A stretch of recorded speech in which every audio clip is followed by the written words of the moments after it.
In the heart of the wilderness, where nature reigns supreme, a group of adventurers set out with dreams of fishing, hiking, and exploring the great outdoors. Little did they know that their encounters with the wild would take a terrifying turn.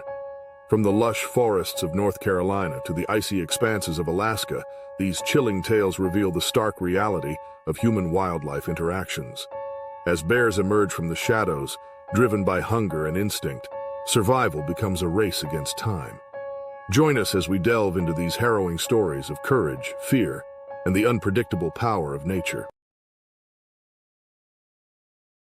It was May 23, 2003, in a small village in Amur Oblast, Russia. The only playground in the village, a quiet space where children gathered after school, was teeming with laughing children. The sun was setting, casting long shadows over the swings and slides, as a handful of parents watched from a distance, chatting among themselves while keeping a loose eye on their children. It was a peaceful evening, the kind that seemed safe and predictable, until the moment nature intruded with terrifying force. All of a sudden, a massive Russian grizzly bear emerged from the dense tree line, its gaunt frame a clear sign of starvation. The animal had been driven from deeper forests by the lack of food, hunger overriding its natural wariness of humans. The scent of food scraps from the playground's nearby trash bins had drawn it in, but as it took in the scene before it, the movement, the noise, the helplessness of the tiny figures in its path, instinct took over, and the bear charged toward its prey. The children were the first to notice, their laughter cutting short as they froze in place, eyes widening with fear. For a moment, they did not move, unable to comprehend what was happening. But as the bear thundered forward, a scream shattered the stillness. Panic erupted like wildfire. Small legs scrambled in all directions, and tiny hands grasped at anything for balance. But the chaos made it impossible to escape quickly. The bear barreled through the swings, the chains rattling violently as it swiped at them mid-charge, knocking one sideways as a child barely managed to tumble away in time. A plastic slide cracked under the force of its body, splitting as the beast plowed past it.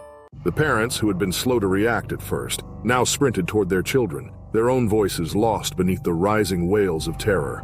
Some managed to reach their kids, yanking them back and dragging them away from the charging predator, but two children found themselves trapped in the wrong place at the worst moment.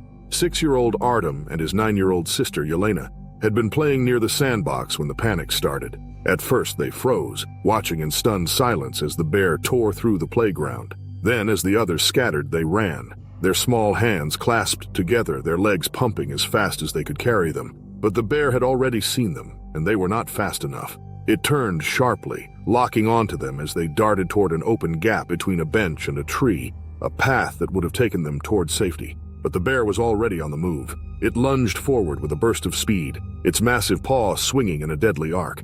Claws met soft flesh, and Artem was sent sprawling, his body twisting as he tumbled into the dirt.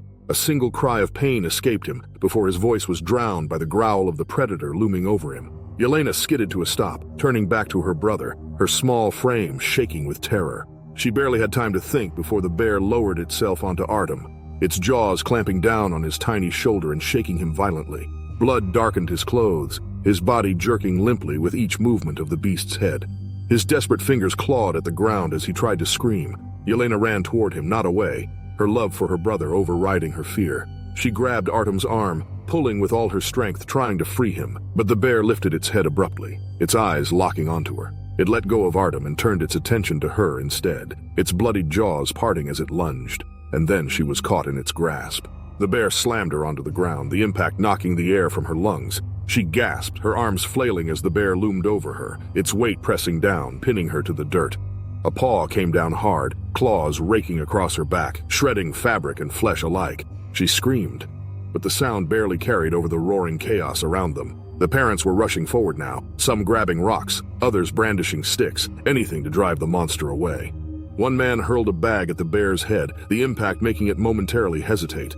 Another parent blew the horn of a nearby car, the blaring noise startling the animal. It reared up, its attention shifting for the briefest second, but the damage had already been done.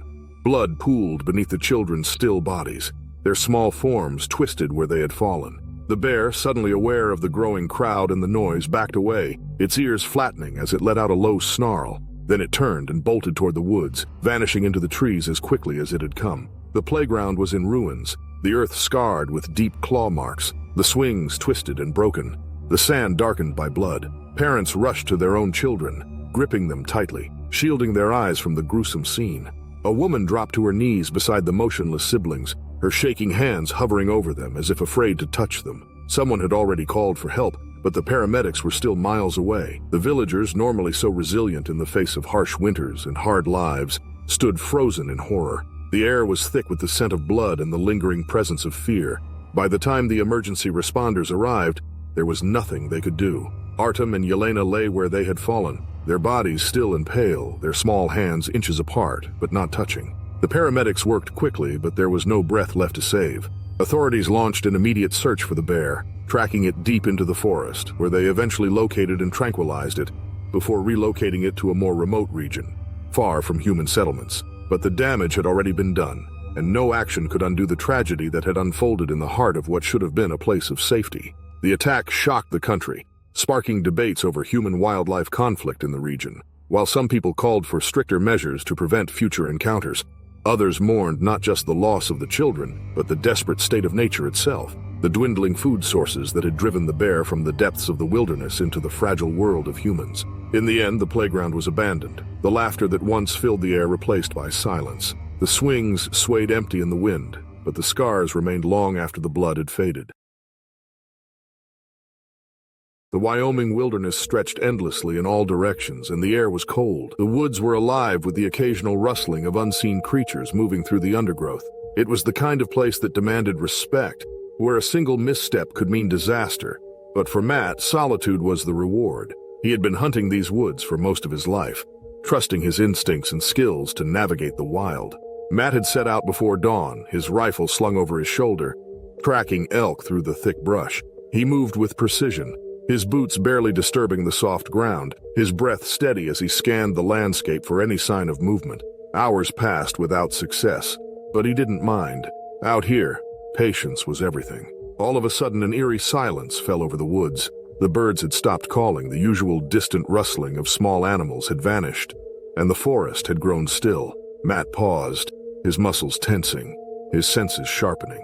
He had learned long ago that in the wild, silence was often a warning. He turned slowly, scanning the trees, his grip tightening around his rifle. Then everything changed. It was pure chaos.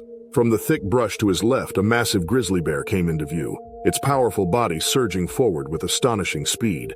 Matt had no time to think. His instincts took over as he raised his rifle and fired a shot into the air, the deafening crack echoing through the trees. But the bear did not stop. It was already upon him. A massive paw swung toward Matt, claws raking deep into the flesh of his forearm. The pain sent him staggering back as warm blood soaked his sleeve. He tried to lift the rifle again, but before he could aim, the bear slammed into him, knocking him off his feet.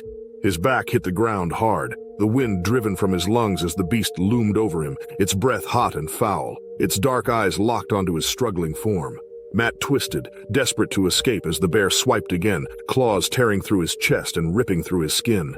The agony was immediate, a searing, burning pain that made his vision blur. His fingers fumbled at his belt, reaching for his hunting knife. But the bear wasn't going to stop. It pressed down, its sheer weight crushing him against the earth, its jaws parting as it prepared to end him. Then, out of nowhere, another force crashed through the trees. A second grizzly, even larger than the first, charged forward with a roar. The impact was thunderous as the two bears collided, a clash of muscle and fury that made the ground shake. The attacking bear turned with a startled snarl, but the larger grizzly had already driven its massive bulk into its rival, sending it stumbling backward. Adrenaline surged through Matt as he scrambled away, dragging himself across the dirt, every movement sending fresh waves of pain through his torn body. He could hear the battle raging behind him, the guttural snarls and the sickening sound of claws raking flesh, of teeth snapping inches from throats. He forced himself forward, pushing past the blinding pain, his breath ragged as he reached a fallen log and pulled himself behind it. From his hiding spot, he watched as the two bears fought with primal ferocity. The larger bear reared up on its hind legs, towering over its rival before bringing its full weight down in a brutal slam. The first bear roared in pain, twisting and snapping its jaws, but the larger grizzly was relentless. It lunged, sinking its teeth into the other's shoulder and shaking violently.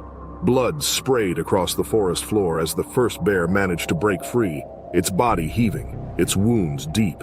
It backed away, snarling, but the larger bear stood its ground, muscles tensed, eyes locked onto its retreating opponent. For a few tense seconds, neither bear moved.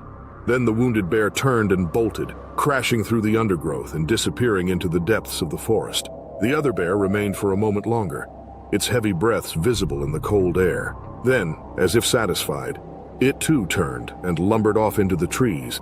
Matt remained where he was, his body trembling, his chest rising and falling in uneven gasps. His hands were slick with blood, his vision swam, and every inch of him ached. Slowly he pressed a hand to his shredded chest, feeling the warmth of his own blood soaking through his shirt. His arm throbbed, but he was alive. The minutes crawled by before he found the strength to move. He forced himself onto his knees, then to his feet, swaying unsteadily as he clutched his rifle. He had to get out. His supplies were back at his campsite a few miles away, but he knew he wouldn't last long without treating his wounds. Every step was agony, his boots dragging through the dirt as he forced himself forward. The forest felt different now, as if it had shifted around him. He had faced death, had felt its breath on his skin, and had been saved not by his own skill but by the brutal, unpredictable nature of the wilderness itself. He had always known the dangers of these lands and had always respected them, but this was something else entirely. It took him hours to reach his camp, his body weakening with every step, but he made it. He collapsed near his tent, fumbling for his first aid kit, his shaking hands struggling to clean the deep gashes in his flesh. The pain was unbearable, but he pushed through, wrapping his wounds and forcing himself to stay conscious. The next morning he made the long trek back to civilization, his body broken but his mind racing with the events of the night before. When authorities later investigated the site of the attack, they found the signs of the violent battle. Deep claw marks gouged into the trees, the ground torn apart, and the lingering scent of blood. It was clear that the two bears had not fought over him, but over territory. He had been caught in the middle of something far greater than himself, a brutal reminder that in the wild, survival was never guaranteed, and danger could come from anywhere, even when you thought you had already faced the worst. Matt never returned to that part of the forest again. The air was crisp and clean as Catherine moved steadily along the rugged trail, her boots crunching over fallen leaves and loose gravel. The Adirondack Mountains stretched out around her, a vast and beautiful wilderness untouched by the modern world. She had always loved the solitude of solo hiking, the way the world quieted when she was alone with nothing but her pack, her instincts, and the endless miles ahead. She had spent years honing her skills, learning to navigate, prepare, and respect the land she traveled through. She understood the risks, but they had never stopped her. By late afternoon, she reached a small clearing near a creek, an ideal place to set up camp. She worked efficiently, pitching her tent, gathering wood, and securing her food in a bear canister a safe distance away. As the sun dipped lower, the distant call of an owl echoed through the trees, and she allowed herself a moment to sit by the fire, feeling the heat against her skin and enjoying the peaceful isolation. Then she heard it, a rustling in the underbrush, slow and menacing. She turned her head, scanning the dense foliage just beyond her camp. At first it was difficult to see anything in the fading light, but then movement caught her eye. A black bear emerged from the trees, its dark form shifting between the trunks, its snout lifted as it sniffed the air. Catherine's muscles tensed, but she remained still, watching carefully. She knew better than to panic. She had encountered bears before. Most wandered off when they realized there was no easy meal. She rose to her feet, making herself appear larger, clapping her hands and raising her voice in firm, commanding tones. The bear hesitated, shifting its weight, but didn't retreat. Instead, it took a slow step forward, its eyes locked onto her, nostrils flaring. Her heartbeat quickened. This one wasn't immediately deterred. She grabbed a nearby stick and banged it against a rock, the sharp crack echoing through the trees. The bear flinched, pausing for a moment before finally turning and moving back into the darkness. Catherine exhaled, her body still tense as she watched it disappear. She feared this wasn't over. Bears that showed this kind of persistence often returned. She double-checked her food storage, ensured there were no scraps left behind, and climbed into her tent as the temperature dropped. The night was thick with silence, the kind that made every sound seem louder, every shift in the trees more ominous. Sleep was difficult, her body wired with alertness, but eventually exhaustion won. Sometime in the middle of the night, a faint noise stirred her awake, a soft huffing sound, the crack of twigs under weight, then the unmistakable sound of something large pressing against her tent. Her breath caught in her throat.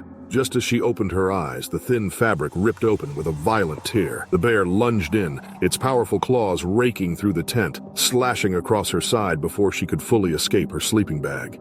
Catherine gasped for air, adrenaline flooding her veins. She scrambled backward, trying to get out, but the bear was already inside, its bulk collapsing the flimsy walls of her shelter. It struck again, a massive paw smashing into her shoulder, knocking her onto her back. The force stole the air from her lungs once more. She tried to reach for her knife, but there wasn't time. The animal's weight pressed down, its breath hot and foul as it loomed over her, teeth snapping inches from her face. She twisted, bringing up her arm to shield herself as the bear's jaws clamped down, crushing flesh and bone in a sickening crunch. White-hot agony shot through her as she screamed, her free hand desperately clawing at the ground, trying to find something, anything, to use as a weapon. She kicked at the animal's underside, but the bear only growled, shaking its head violently and ripping deeper into her arm. Blood soaked her clothing, warm and thick, spilling onto the torn remains of her tent. She fought, her mind screaming at her to move, to fight harder, but her strength was fading. Her vision swam as another brutal strike tore into her leg, claws ripping muscle apart like paper. Her body trembled as shock set in, cold creeping into her limbs despite the unbearable heat of pain. The bear pulled back slightly, huffing and sniffing as if deciding whether to finish her off. She tried to move, but her body no longer responded. Darkness pressed at the edges of her vision, her breathing shallow and ragged. She could taste blood in her mouth, feel it pooling beneath her. The sounds of the forest faded. The bear loomed over her for a while longer before deciding to retreat into the night, leaving behind nothing but the ruins of her camp and the broken body of the woman who had once thrived in the wild. Days passed before a search team arrived, following reports of a missing hiker who had failed to return. They found the remnants of her tent first, shredded fabric and scattered supplies painting a clear picture of the struggle. Then they found her, lying still among the fallen leaves, her lifeless eyes staring up at the sky she had loved so much. The investigation confirmed what they already suspected. The bear had likely been scavenging for food in the late summer months, emboldened by hunger and unwilling to back down. Catherine's death sent shockwaves through the hiking community, a grim reminder that no amount of experience could completely guard against the unpredictable dangers of the wild. The trail she had walked so confidently remained unchanged, the trees still standing, the mountains still stretching toward the sky, oblivious to the loss. Nature moved on, indifferent, while those left behind carried the weight of what had happened. It was an unusual call, one that came in just after sunset. A concerned store owner reported seeing a grizzly bear sniffing around the dumpsters behind his grocery store. Officer Mark Holloway adjusted his vest as he listened to the dispatcher's details, his mind already forming a plan. His partner, Officer Linda Carter, sat beside him in the patrol car, her fingers resting near the tranquilizer gun secured in its case. They had dealt with bears before. Montana's wild backcountry often blurred the lines between human civilization and nature, but something about this call unsettled her. By the time they arrived, the store's parking lot was nearly empty, save for the glow of the flickering street lamp casting long shadows. The bear stood near the overflowing trash bin, its powerful body shifting as it pawed through discarded food. Mark studied the animal carefully, noting its size, the thick muscle under its fur, and the slow way it moved. It wasn't in a hurry. It wasn't afraid. It was searching. They stepped out of the car quietly, moving with caution. Linda raised her tranquilizer gun, Mark doing the same beside her. They weren't here to kill it, just to sedate it so it could be relocated safely. They had done this before. This should have been routine. Then the bear turned, and everything changed. Its body tensed as it watched them. For a moment it was impossible to tell what it was thinking, whether it would run or stay. Mark took a slow step forward, aiming for the right angle to get a clean shot. But the bear didn't give him the chance. With a sudden explosion of movement, it lunged. The distance between them vanished in seconds. He tried to run, but the bear crashed into him, the force knocking the wind from his lungs as he hit the ground. Claws raked across his chest, slicing deep into his skin. He gasped, pain flooding through his body. He tried to raise his arms to protect himself, but another strike came, the claws ripping down his side. He felt something crack and realized with a start that it was the sound of bone giving way beneath the raw power of the attack. Linda moved without thinking, her instincts screaming at her to act before Mark was torn apart. She lifted her tranquilizer gun and fired. The dart struck just past the bear's thick shoulder. The animal grunted, turning its massive head toward her. She reloaded as fast as her shaking hands allowed, ready to fire again, but the bear took several lumbering steps back, huffing, its muscles tensed as if weighing whether to finish what it had started. Then, without warning, it turned and disappeared into the darkened alley behind the store. Linda dropped to her knees beside Mark, blood already pooling beneath him, his breathing ragged. She pressed down on the gashes across his chest, trying to slow the bleeding. They needed backup, an ambulance, wildlife control, anything to secure the scene before the bear returned. But the bear wasn't gone. A low growl rumbled through the night, sending a chill down Linda's spine. She turned her head slowly, fear gripping her throat. The bear was back, but this time it wasn't alone. Two smaller figures moved behind it, their shapes barely visible in the dim light. Cubs. Young, unsteady, lingering close to their mother. Linda's stomach sank. They had made a terrible mistake. This hadn't been a simple case of a bear scavenging for food. It had been a mother protecting her young. The bear took a step forward, her breath heavy, her posture rigid. She wasn't done. Mark groaned beneath Linda's hands, trying to move, but she pushed him down. Running wasn't an option. Fighting wasn't an option. They had to retreat, but they had nowhere to go. The bear advanced. Linda grabbed Mark under the arms, using every ounce of strength to drag him backward, inch by agonizing inch. The bear followed, her eyes locked onto them, her cubs hesitating a few feet behind her. Linda's heart pounded so hard it felt like it might burst. The store entrance was only a few yards away, but each movement felt impossibly slow. Then the bear surged forward. Linda threw herself back, dragging Mark with her, their bodies slamming against the glass door of the store. Her free hand scrambled for the handle, yanking it open just as the bear's massive paw swiped through the air, missing her face by inches. She shoved Mark inside, following right after him and kicking the door closed behind them. The bear rammed into it, the glass shaking in its frame, the metal creaking under the pressure. Linda fell to her knees beside Mark, panting, her hands sticky with his blood. Through the glass, she saw the mother bear pacing, her cubs staying close, their small heads turning curiously. The mother huffed, pressing her nose against the glass, her breath fogging the surface. But she didn't break through. Minutes stretched on like hours. The bear was reluctant to leave at first, but after a short while she turned, her cubs following her into the dark, their small forms swallowed by the night. By the time wildlife authorities arrived, Mark was slipping in and out of consciousness. They rushed him to the hospital while the team moved quickly to track the bear. They found her not far from the scene, sedating her properly this time. The cubs were carefully captured, and together they were relocated deep into the wilderness, far from town. Mark survived, though the scars remained on his body and in his memory. The incident became a cautionary tale, a much-needed reminder that nature was never predictable. Even trained officers with years of experience could misjudge a situation. Even the most careful approach could end in chaos. The town remained on edge for weeks, every shadow in the streets seeming to hold danger. But eventually, life returned to normal. The vast, snow-covered wilderness of Alaska offered both beauty and danger in equal measure. The group of hunters, seasoned outdoorsmen who had ventured into these lands countless times, had come prepared for the brutal conditions, carrying rifles and provisions for a long expedition. Their goal was simple: bag a moose before winter's grip tightened.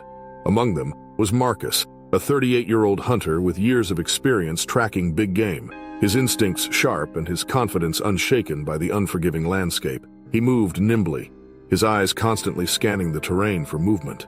It was midday when they first noticed something was amiss. Snow had fallen heavily the night before, leaving a fresh, undisturbed layer over the ground. Yet, as they moved through a clearing, they saw the unmistakable signs of another presence. Deep paw prints cut through the whiteness, each one larger than a man's outstretched hand. The prints led in the same direction they were headed, a silent warning of the predator that stalked these lands. The men exchanged wary glances but pressed on. Encounters with bears were not uncommon, and they had weapons should a confrontation arise. The thought of a Kodiak bear, a beast capable of reaching 10 feet on its hind legs and weighing well over 1,000 pounds, was unsettling. But they reassured themselves that such an animal would avoid humans if given the chance. Hours passed, and the tension settled like a shadow over the group. Every few hundred yards the tracks reappeared, sometimes fresher, sometimes leading in a slow, meandering path that suggested the animal was circling them. It had been watching them for miles, The realization sank into their bones, an unseen pressure tightening around their nerves. Still, they continued forward, determined not to let fear dictate their actions. As the sun began to sink behind the jagged peaks, Marcus decided to take a short walk back to camp. He told the others he needed to retrieve some extra supplies before nightfall. The air was crisp and silent as he trudged through the snow, his rifle slung over his shoulder. The distant calls of ravens echoed in the fading light, but he paid little attention. His mind focused on the steps ahead. A blur of muscle and fur exploded from the underbrush with speed, a monstrous shape moving with unnatural grace for something so massive. It was a huge Kodiak bear, and it was coming for Marcus. It slammed into him with earth-shaking force, sending him sprawling onto the cold ground. Snow burst into the air as his rifle was torn from his grasp, landing several feet away. The weight of the bear crushed the breath from his lungs. It was a horrible pain, made all the worse by the bear's claws, which were furiously slicing at Marcus. White-hot shock sent adrenaline surging through his veins. Marcus fought, his instincts taking over. He kicked wildly, his hands scrambling for anything he could use to defend himself.